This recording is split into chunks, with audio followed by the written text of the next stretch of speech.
Kmpl Madanapalle news కి స్వాగతం.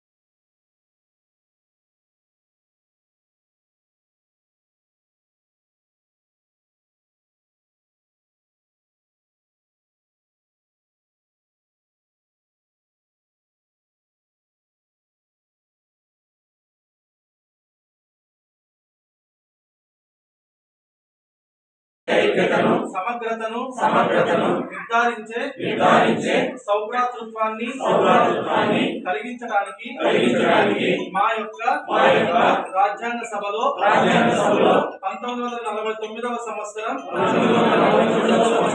November 26వ దినమున ఈ రాజ్యాంగంగా మాకు మేము సమర్పించుకుంటున్నాము.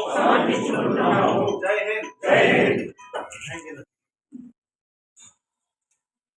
అందరినీ ఆలోచన చేసుకుని పాపం ఆయన బాగా రాసి ఈ రోజు కూడా మన దేశంలో బాగా మన దేశం ఇప్పుడు కూడా ప్రపంచంలో మంచి పేరు తెచ్చుకొని బాగా ఉంది. ప్రపంచంలో కూడా మంచి